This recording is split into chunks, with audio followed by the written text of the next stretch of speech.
Hello నమస్తే, welcome to our channel. Hanu Raghavapudi గారి direction లో ప్రభాస్ గారు మెయిన్ లీడ్ గా చేస్తున్న మూవీ ఫౌజీ. ప్రెసెంట్ ఈ మూవీ షూటింగ్ జరుగుతుంది. ఈ మూవీ కోసం అందరూ చాలా ఎక్సైటెడ్ గా వెయిట్ చేస్తున్నారు అని చెప్పుకోవచ్చు.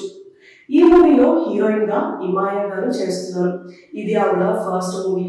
మూవీ లాంచ్ రోజే ఆవిడ లుక్ తో అందరినీ ఇంప్రెస్ చేసేసారు. అయితే ఈ మూవీలో ప్రభాస్ గారికి ఆపోజిట్ గా విలన్ క్యారెక్టర్ ఎవరు చేస్తున్నారు అనేది ఇప్పటి వరకు తెలియలేదు. అసలు ఆ డిస్కషన్ కూడా ఇప్పటి వరకు రాలేదు. అయితే ఇప్పుడు ఈ మూవీ విలన్ గురించి ఒక టాక్ అయితే నడుస్తుంది.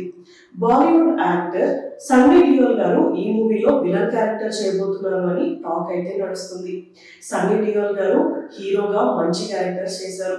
ఇప్పుడు ఈ మూవీతో ఆయన విలన్ గా ఎంట్రీ ఇవ్వబోతున్నారు. ఈ మూవీలో విలన్ కూడా మంచి స్టైలిష్ గా ఉండబోతారంట. దానికి సన్నీ డియోల్ గారు అయితే బాగా సెట్ అవుతారు అని ఆయన్ని చూస్ చేసుకున్నట్టు తెలుస్తుంది. ఈ మ్యాటర్ కనుక నిజమైతే ప్రభాస్ గారు అండ్ సన్నీ డియోల్ గారి కాంబినేషన్ అయితే నెక్స్ట్ లెవెల్లో ఉండొచ్చు అని చెప్పుకోవచ్చు.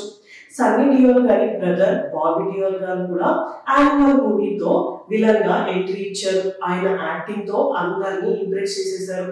ఇప్పుడు ఆయన కూడా విలన్ గా క్యారెక్టర్స్ చేస్తూ బిజీగా ఉన్నారు అని చెప్పుకోవచ్చు. ఇప్పుడు సన్నీ డియోల్ గారు కూడా విలన్ గా ఎంట్రీ ఇవ్వబోతున్నారు అని టాక్ అయితే వినిపిస్తుంది. అయితే ఈ మూవీని హను రాఘవపూడి గారు ఎంత త్వరగా వీలైతే అంత త్వరగా కంప్లీట్ చేయాలి అని చూస్తున్నారంట. ఈ మూవీ షూటింగ్ కూడా చాలా స్పీడ్ గా అవుతుంది. ప్రభాస్ గారు నెక్స్ట్ స్పిరిట్, ఆ తర్వాత కల్కి 2 మూవీస్ కూడా చేస్తున్నారు. సో ఆ రీజన్స్ వల్ల ఈ మూవీ షూటింగ్ త్వరగా కంప్లీట్ చేయాలి అని చూస్తున్నారంట. ఇప్పుడు ఫౌజీ మూవీ గురించి నెక్స్ట్ ఏమైనా అప్డేట్స్ వస్తాయేమో చూడాలి. ఇలాంటి వీడియోస్ కోసం మా ఛానల్ ని సబ్స్క్రైబ్ చేసుకోండి. Thank you for watching.